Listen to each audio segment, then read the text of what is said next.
याकूब विश्वासियों को ही संबोधित करके कह रहा है कि हे बेविचारनियों। लेकिन यहां उसने सही बात कहा है। वास्तव में लोग व्यभिचार करते थे। मैं आपको समझाऊंगा कि किस तरीके से। वास्तव में वो शारीरिक तौर से व्यभिचार नहीं करते थे, लेकिन उनके काम ऐसे थे, वो टोटली, जब उससे आप वचन से देखेंगे तो वो व्यभिचार के कैटेगरी में आता था। जो परमेश्वर का प्रेम है, परमेश्वर नहीं चाहता कि उस प्रेम में से आप किसी के लिए हिस्सा निकालें, उस समय को किसी और के लिए निकालें। परमेश्वर चाहता है वो समय मेरे साथ होना चाहिए। तो जो व्यभिचारनी वो शब्द कह रहा है, वो इसी शब्द से तात्पर्य है। जब आप परमेश्वर के पीछे ना चल के आप संसार की चीजों के पीछे भागते हैं, आप आत्मिक व्यभिचार करते हैं। हम पढ़ेंगे याकूब की किताब से 4 पद, जेम्स चैप्टर 4 वर्स 4। यहां याकूब का लेखक कह रहा है, हे व्यभिचारिणियों, क्या तुम नहीं जानती कि संसार से मित्रता करनी परमेश्वर से बैर करना है। सो जो कोई संसार का मित्र होना चाहता है, वह अपने आप को परमेश्वर का बैरी बनाता है। हालेलुया। देखिए, सुनने में ये जो आप वचन थोड़ा रखिए तो देखिए, जो आप यदि जब सुन रहे हैं और पढ़ रहे हैं, आप देखिए कितना सुनने में बहुत कठोर शब्द लग रहा होगा कि कैसे एक आत्मिक व्यक्ति, वो भी याकूब, और जब इसके लेखक की जब हम बात करते हैं, मोस्टली जो लोग हैं वो इसका अनुमान लगाते हैं कि जो यीशु मसीह के भाइयों में से जो याकूब था, उसने इस किताब को लिखा है। और सोचिए आप, वो जब कह रहा है हे व्यभिचारिणियों, अब सोचिए ये कितना कठोर शब्द है। ये जो भाषा है, ये जानबूझकर कठोर है। जब ये लेखक बोल रहा है, अपने चर्च के लोगों के लिए पत्री लिख रहा है, तो वो कोई ना कोई बात सुना होगा कि लोगों के बीच में क्या हो रहा है, किस तरीके से लोग भटक रहे हैं, किस तरीके से वे परमेश्वर के वचनों को तुच्छ ठहरा रहे हैं। अब सोचिए कितना एक आत्मिक व्यक्ति कह रहा है कि हे व्यभिचारिणियों। ये कोई गाली नहीं है, परंतु यदि मैं आपको बताऊं, ये एक आरोप है जो परमेश्वर अपने उन लोगों के ऊपर लगा रहा है, क्योंकि वे ऐसा काम कर रहे थे उन दिनों में जब ये पत्री लिखी गई। अब सोचिए, इसमें याकूब ने किसे व्यभिचारियों कहा है, आप अंदाज लगाएं। ये कोई संसार के लोगों के लिए तो नहीं लिख रहा। अब आपको समझना है कि याकूब ने किसे व्यभिचारियों कहा है, विश्वासियों को या किसी और को। लेकिन जब याकूब में आप शुरू से पढ़ेंगे, आपको समझ में आएगा कि याकूब विश्वासियों को ही संबोधित करके कह रहा है कि हे व्यभिचारिणियों। जब आप इस पत्र के शुरुआत में पढ़ते हैं, याकूब की पत्री के जब शुरुआत में याकूब 1:1 में पढ़ते हैं, वहां पे समझते हैं आप, वहां कहता है कि 12 गोत्रों को जो तितर बितर होकर रह रहे हैं उनके लिए लिखता है। याकूब 1:1 का पढ़ लें आप, वहां पे देखे लिखा है, परमेश्वर के और प्रभु यीशु मसीह के दास याकूब की ओर से उन 12 गोत्रों को जो तितर बितर होकर रहते हैं नमस्कार पहुंचे। ये उन लोगों के लिए लिखा जा रहा है जो अभी परमेश्वर पर विश्वास करते हैं। उन लोगों के लिए लिखा जा रहा है जो याकूब की सुनते हैं। उन लोगों के लिए लिखा जा रहा है जो याकूब के करीबी हैं। याकूब उनके लिए लिख रहा है जो उसके चर्च है, जो उसके लोग हैं। तो वो अपने लोगों के लिए इस समय लिख रहा है, हे व्यभिचारिणियों। ये कोई अविश्वासी लोग के लिए नहीं लिख रहा, वो अपने ही लोगों के लिए लिख रहा है। आप समझ पा रहे हैं कि एक आत्मिक जन जब गुस्सा करता है, जब नाराजगी दिखाता है, वो किसी के हानि के लिए नहीं होता, परंतु उसके उठाने के लिए होता है, उसे उस परिस्थिति से जगाने के लिए होता है। कभी भी कोई भी आत्मिक जन यदि आपको डांटता है किसी चीज के लिए, आपको वो सुनता रहता है और उसे अंदर से एक पवित्र क्रोध जिसे हम कहते हैं, जब वो करता है और आपको डांटता है, वो आपको बुरी नहीं लगनी चाहिए, क्योंकि वो चाहता है कि आप परमेश्वर के वचनों में बने रहें। अब सोचिए, जब ये हे बेविचारनियों कह रहा है, आप सोचिए आप किसी को बेविचारी कहिए, उसका मतलब क्या है कि वो बेविचार करता है। लेकिन यहां उसने सही बात कहा है। वास्तव में लोग बेविचार करते थे। मैं आपको समझाऊंगा कि किस तरीके से। वास्तव में वो शारीरिक तौर से बेविचार नहीं करते थे, लेकिन उनके काम ऐसे थे, वो टोटली, जब उससे आप वचन से देखेंगे तो वो बेविचार के कैटेगरी में आता था। आप सोचिए, ये कठोर शब्द इस्तेमाल करता है, वो भी अपने चर्च के लोगों से बात कर रहा है।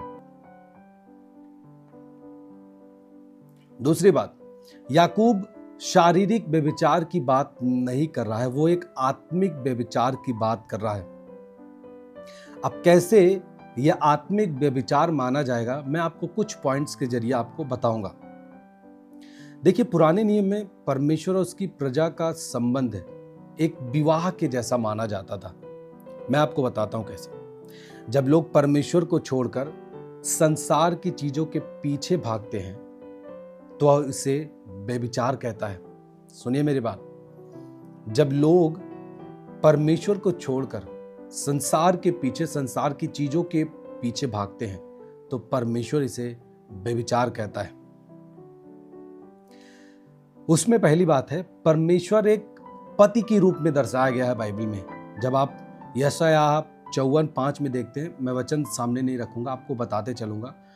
यशायाह की पुस्तक में 54:5 में जब आप देखते हैं, वहां पे बाइबल में ऐसा लिखा है, आप दिखाई दें, तेरा कर्ता तेरा पति, उसका नाम सेनाओं का यहोवा है। अब सोचिए आप, परमेश्वर अपने प्रजा के लिए अपने आप को पति ठहराता है। अब परमेश्वर अपने आप को अपनी प्रजा के लिए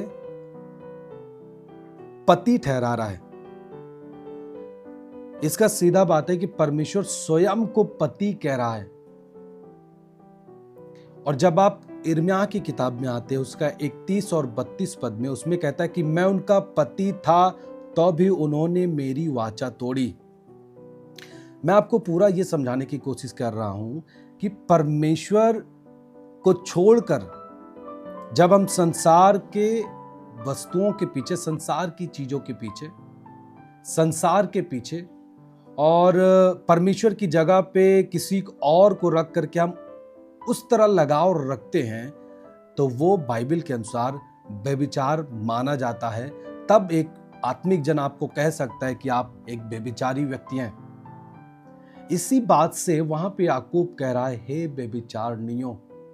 और अब जब यहेजकेल की पुस्तक में पढ़ते हैं आप, पुस्तक 16 अध्याय उसके 32 पद में, वहां पे परमेश्वर ने कहा, वचन कहता है कि तू उस स्त्री के समान है। परमेश्वर अपने लोगों से कहता है, तू उस स्त्री के समान है जो अपने पति को छोड़ परायों से व्यभिचार करती है। वो अपने लोगों के लिए कह रहा था। परमेश्वर हर समय, उस समय परमेश्वर ने कहा है जब इजरायलियों ने परमेश्वर को छोड़ करके किसी और की उपासना की है। जब लोग परमेश्वर पे आशा न रख करके अपनी चीजों पे, अपनी ताकत पे जब वो भरोसा रखते थे, परमेश्वर उस समय उन्हें ऐसी बात कहता है कि तू व्यभिचार करता है। हालेलुया। आप सोचिए कितना, एक अगर आप सोचें ऐसे तो कितना कठोर शब्द है। मैं आपको बताना चाहता हूं, परमेश्वर का जो प्यार है, परमेश्वर उसे किसी और को नहीं चाहता कि आप दें। मैंने आपको पिछले समय में बताया था कि परमेश्वर कभी भी बलिदान जो लेता था पुराने नियम में, वो कोई लंगड़ा, कोई बीमार पशु नहीं लेता था। परमेश्वर शुद्ध चीजों का बलिदान लेता था। इसका मतलब क्या है कि परमेश्वर प्रेम जो है, जो परमेश्वर का प्रेम है, परमेश्वर नहीं चाहता कि उस प्रेम में से आप किसी के लिए हिस्सा निकालें, उस समय को किसी और के लिए निकालें। परमेश्वर चाहता है वो समय मेरे साथ होना चाहिए। और वास्तव में परमेश्वर का ये जो समय है, जो प्यार है, जो आपसे लेना चाहता है, वो आपके आनंद के लिए ही करता है। उसका मकसद ये नहीं है कि आपसे वो प्यार लेगा और वो धोखा देगा।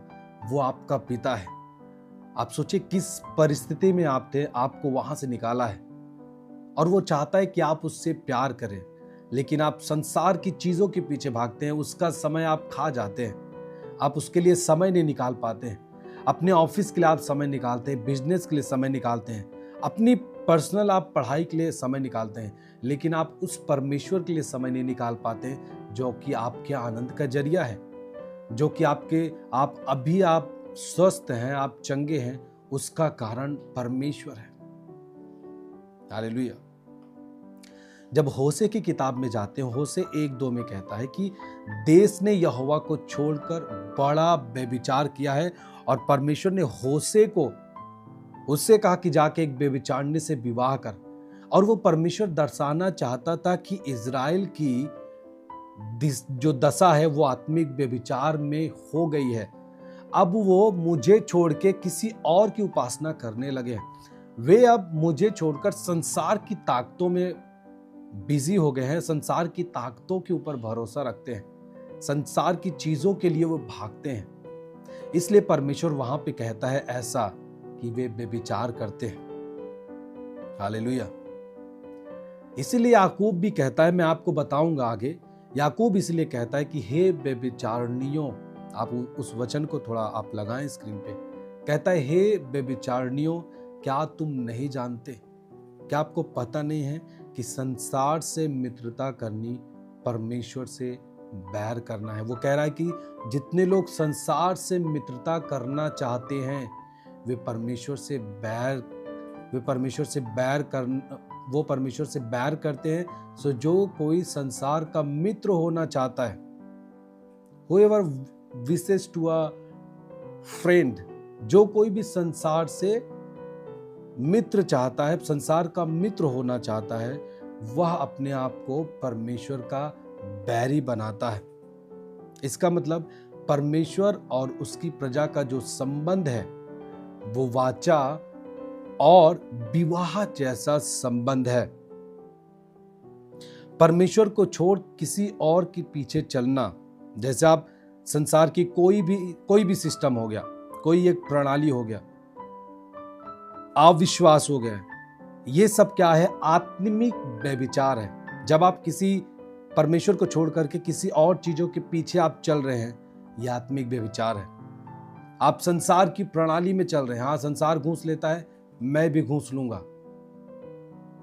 इस काम में थोड़ा थोड़ा चोरी करना होता है, नहीं तो जितना कमाते उतने में गुजारा नहीं हो पाता। आप वही चीज करते जो संसार करता है, आप आत्मिक व्यभिचार कर रहे हैं। हालेलुया। आप अविश्वास की जब परिस्थिति में आते हैं, आप चमत्कार पे विश्वास नहीं करते कि परमेश्वर ऐसा कर सकता है,